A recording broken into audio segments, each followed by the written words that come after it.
Welcome to Lifestyle by Design, a show about helping you solve everyday challenges. I'm Karen Jacobs, an occupational therapist, a professor in occupational therapy at Boston University, and a Brookline Rotarian. Today's show will feature two topics, one about our community and one about health. Today, my co-host Andrea and I are going to talk about topics related to the human body and the amazing things we can accomplish. Great. So on that note, I wanted to kick off with a community story about the Boston Marathon. As a host city to the marathon, Brookline receives a number of runner slots to distribute to their community. So in the years past, this effort has been largely led by the Brookline Community Mental Health Center. This year, the marathon has become a community-wide effort. New community organizations have joined, and the team is bigger than ever. We've been in the community interviewing some of the participants, and we have a short video to share with you about those individuals. I'm Sophie Lev, and I'm running the Boston Marathon for the Teen Center.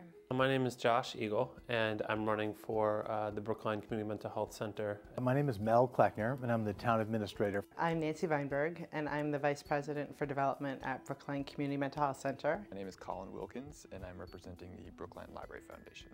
Basically what we've done is we've taken the Boston Marathon and made it something that the community can rally around.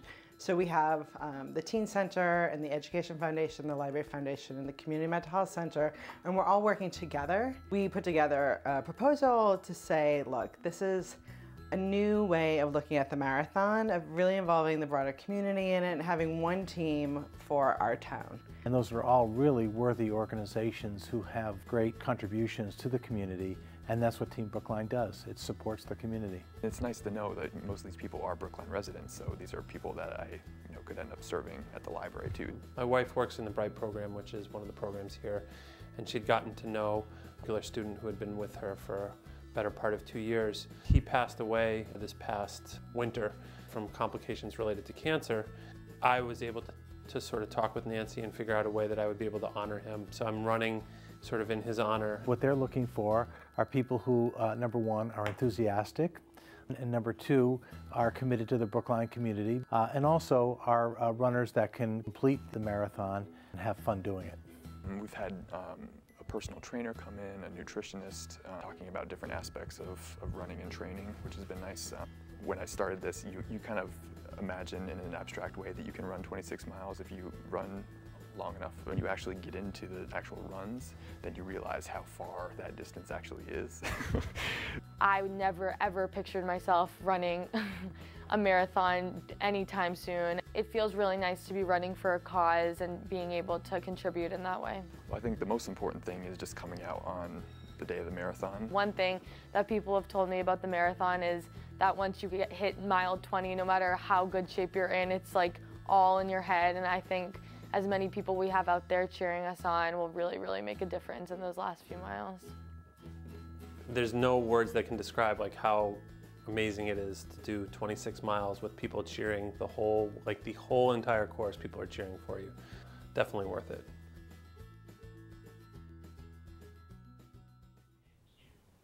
So today we are joined by Sidhu Gangadharan, one of the marathon runners.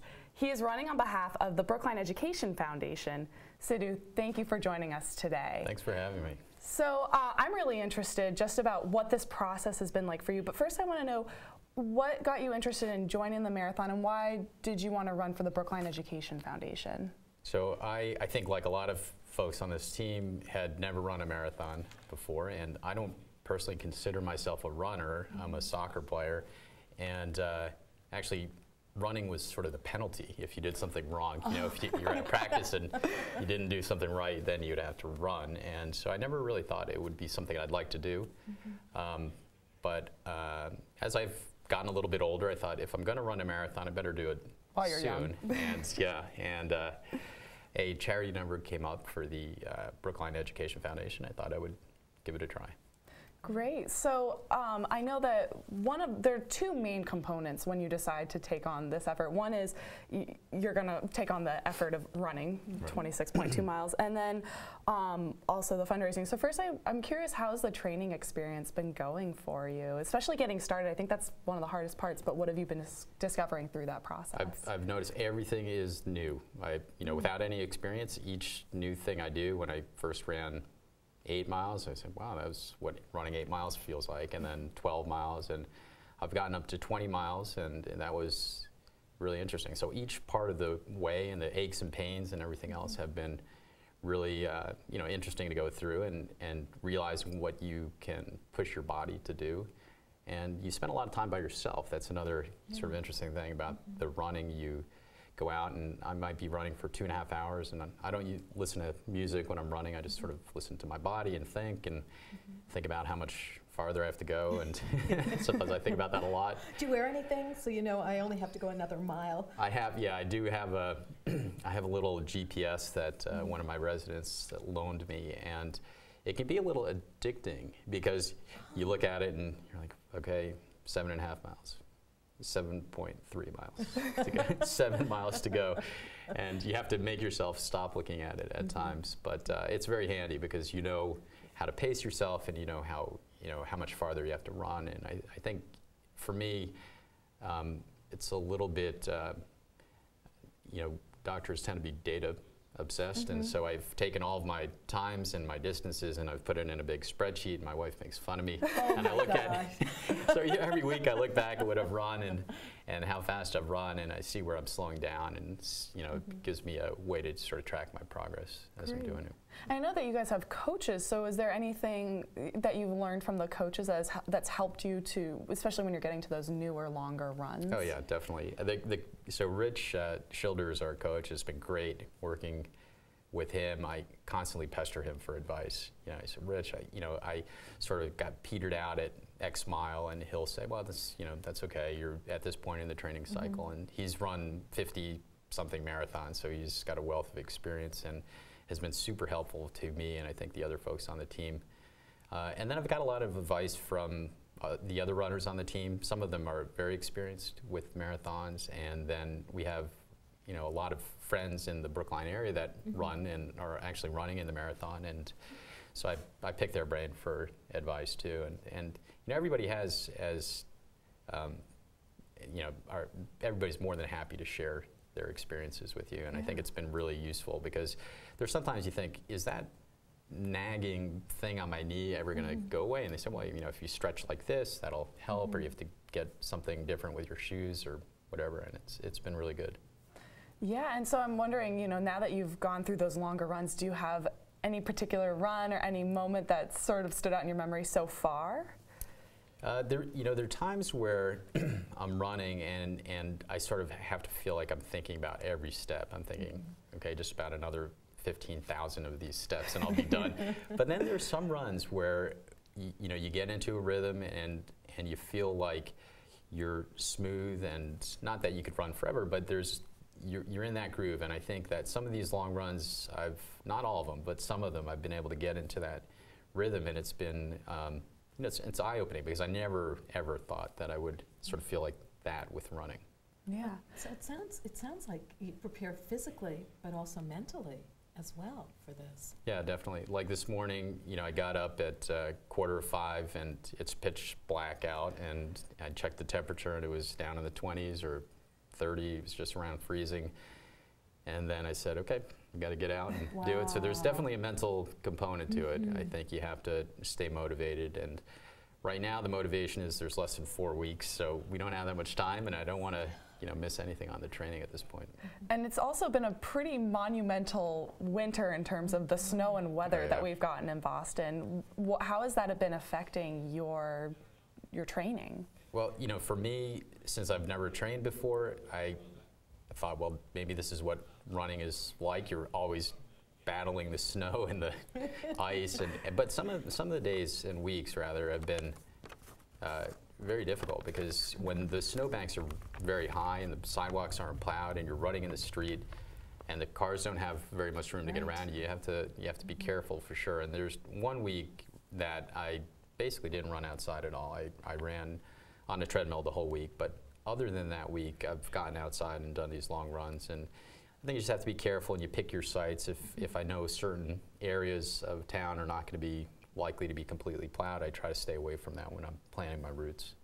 And so where have you been practicing? I assume you live in Brookline. What is your travel and your run courses been? So I go to Google Maps and then I look how far a certain distance is out, and sometimes I'll run out and back, and sometimes I'll do a loop. Sometimes if I'm not feeling that creative, I'll do a loop many times over and over. The same thing, yeah. So, you know, the other week I ran up to the Chestnut Hill Reservoir, and I literally ran around that thing like 8 times. And it was mind-numbingly boring, but, you know, just sort of you get in that groove and start counting it down, and 5 more to go, 4 more to go. But other times I've done runs where I've run way out to the Museum of Science and then done this big figure of 8 along the river. And so I've gotten to know the area, I feel like, a little bit more. It's different to see it on foot than it is from the car. And then with the team, we do our long run on Saturday. We meet at the top of Heartbreak Hill, so we run down and then back. So we go out, you know, depending on your distance, half the way out and half the way back in. And then we've done a few runs where we've actually gotten bussed out to Hopkinton, and then we start at the start line and run the course. So during the, you know, the course of the training, we've seen the whole course, and I've run all the way, you know, across the finish line, tracking the whole route. Wow. And it's Photograph? No, I didn't feel like getting photographed at that point. Well, I'm sure that they're going to be taking a lot of pictures during the marathon, so you'll get all of your sweaty glory out. Yeah. But Sidhu, thank you so much for joining us. We really appreciate it. And we wish you all the best in the training. Absolutely. This is really a monumental undertaking. Thank you very and much. something to definitely be proud of. And we'll be cheering you on. We will be. We will. Thanks. And all of Brookline will be cheering you on. Thank you for being on our show. I Thank you. appreciate it. Thank you. Live with a human for a while and you get to know a few things. Like, I know she's actually not a morning person. I know she does strange tricks for no treats. I know that water makes her howl like crazy. I even know how the floor stays so clean. She's quick. But the one thing I will never for the life of me know is how she gets so tiny and inside that box. Natalie, how do you get so tiny?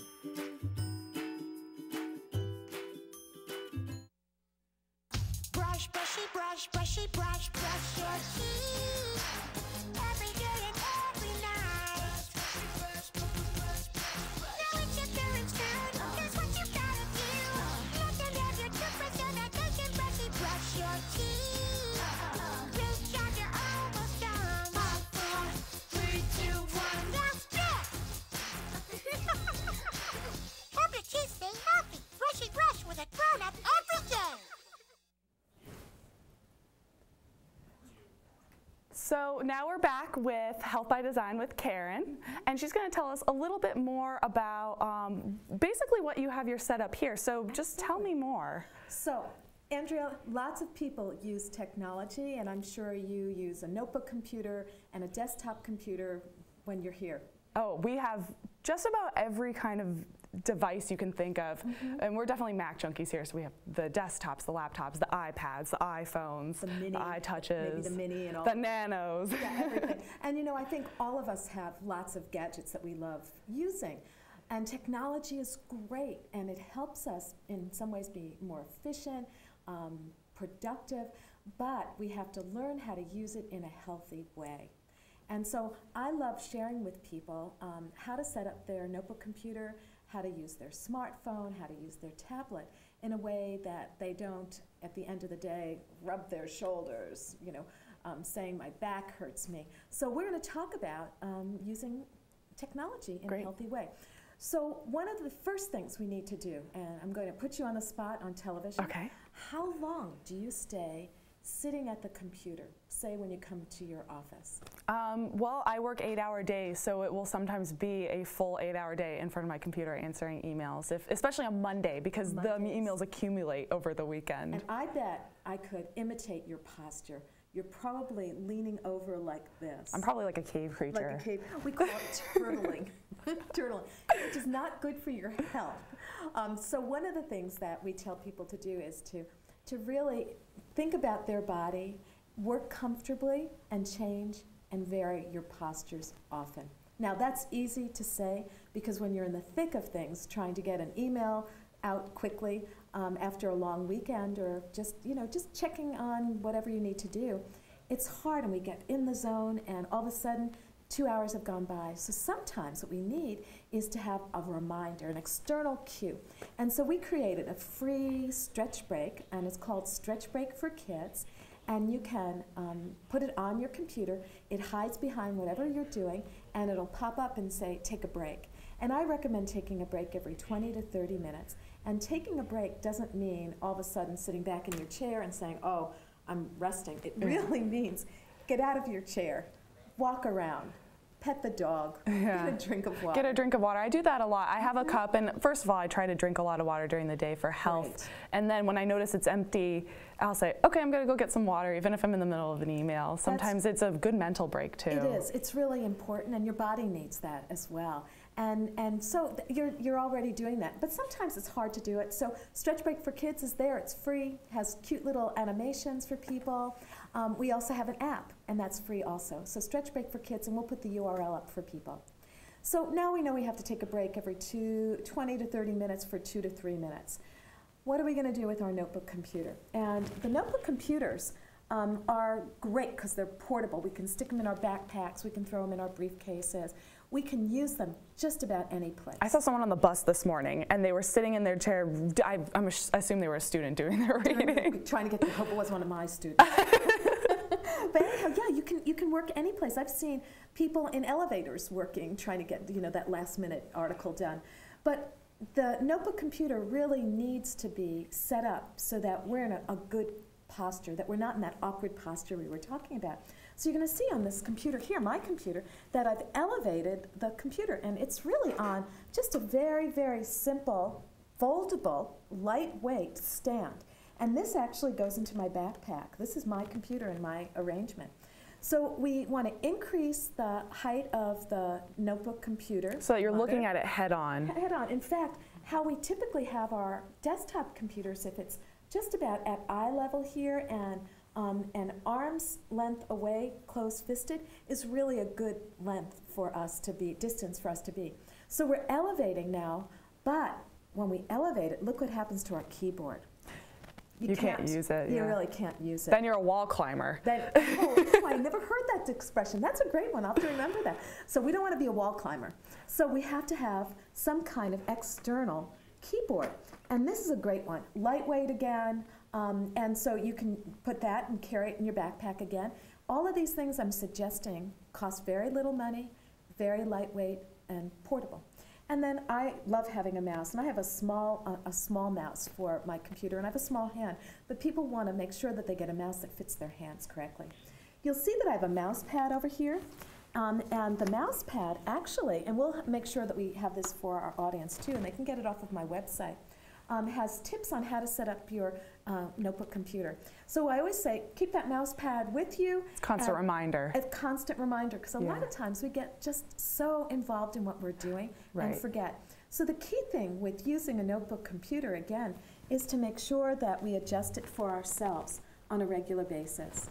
Now, many people share desktop computers. A lot of families have one computer and everybody in the family uses it. Here, what's important is for each person, every time they use it, to adjust it to themselves. So we might have family members who are smaller and family members who are taller, and they're all using the same chair. One of the key things that we have to do is to make sure that people's feet aren't dangling from the chair, and to make sure that their feet are flat on the floor. And it might mean having a footrest. It might mean using an old box for a footrest. But you want to make sure that everybody who uses the same computer is not in an awkward posture and takes breaks. So one of our most popular things that we have right now are our tablets. And I know you have it. Yes. So this is actually my tablet. And it's in its little stand, because we have the same issue with tablets that we do with our notebook computers, that we're leaning down when we're using it. This one gives me a little bit more of an angle that I can work from, But what we want to do again is make sure that we're taking breaks when we're using it. And so I might be using my laptop, my tablet like this, and I might be, at another point in time using it on my lap. Whatever posture I'm in, I need to change it on a regular basis. But looking So down even is if you fine. are looking down for a short period of time, if you do move a bit, It's okay, but you don't It's want to better. be in that posture for a long right. time. So it's really any posture and change it up. Change it up, so work comfortably, change and vary your postures often. That's the key. Okay. Yeah, so our smartphones. Yes. I bet you use your smartphone a lot, and I'm going to guess that you probably are checking email on it and sending messages. Yes, a lot, especially when I'm on the go. Actually, in the morning, I always want to check a few just to see what's waiting for me. So on the bus, I am one of those people checking my phone. Yeah, and so you're in an awkward posture too. So what I tell people when we're doing our smartphones, using those, just slide down, look at your emails quickly, see if there's anyone that's really urgent, and then send a very quick response to it. But wait to do more of the in-depth messages once you get to your office or on a regular computer. Because again, moving those small fingers, and I'm going to guess you're pretty quick at doing that. Oh, yeah. Again, by the end of the day, if you're doing that all day long, your body is worn out. So one thing I tell people to do when they're using technology, just like we had our marathon runner here, think of yourself as an athlete. An athlete would never start running without stretching before they start the day. So when you get on your computer, stretch, get your body ready, and at the end of the day, stretch it in to cool down. So it's office calisthenics, essentially. It's great. And if you go onto my blog, I have lots of tips that people can use for your tablet, for your computer. Do you have any special stretches you advise for hands even, or shoulders? Well, on Stretch Break for Kids, we have lots of them. One of the ones that we can do, I love shoulder shrugs, so let's try one. Okay. So lift up your shoulders, hold them, okay, and then drop it slowly. I find that my shoulders are my biggest issue. Yeah. Try it again. And so do you squeeze it when you come up here? You can squeeze it, and then down. Okay. And this just releases the tension right in here, Yeah, right it in your does. neck. And a lot of times when we're mousing a lot, that's when you feel a lot of the issues going up your arm. And even in here in the arm, I find Absolutely, it. you do. Is that where it is Yeah. as well? So, again, looking at yourself as an athlete, doing those stretches, and get Stretch Break for Kids. I'm going to check to make sure it's on your computer and on your phone. So you can do it on your phone. So I'll just stand up on the bus and do my stretches. Absolutely. Tell everyone it's my pre-workday routine. Well, one of the things that I do in my classroom at Boston University is I have the students take a stretch break every 30 minutes because sitting for that extended period of time is hard. And it energizes you by taking it. It gets the blood flowing to the brain. Absolutely. So that's such great information. Thank you for sharing it with me, Karen. And thank you for joining us today. One last question. So we have the Stretch Break for Kids. We have this setup. I know that maybe including a physical routine like exercise, yoga, what kind of those things can you do? Or even nutrition. Are there other things that come into it that would be good? Yeah, it's really figuring out how you can take care of yourself to live life to its fullest. So it's really having an attitude of wanting to stay healthy and more of health and wellness and prevention.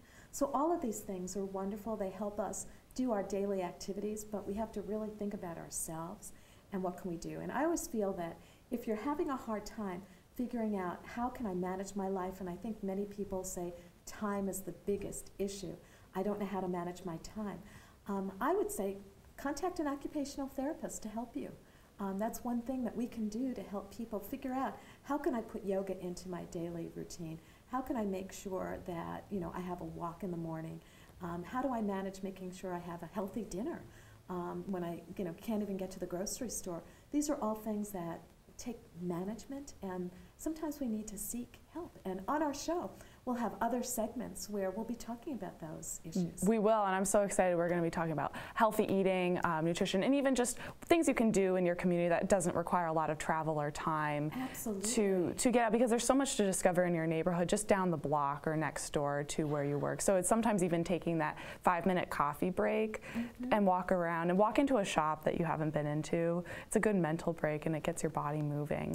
You know, it's so interesting that you said that. This week my car was being repaired, and I usually walk everywhere. People see me with my sneakers and my wheeled backpack all over campus and BU. So I walked everywhere.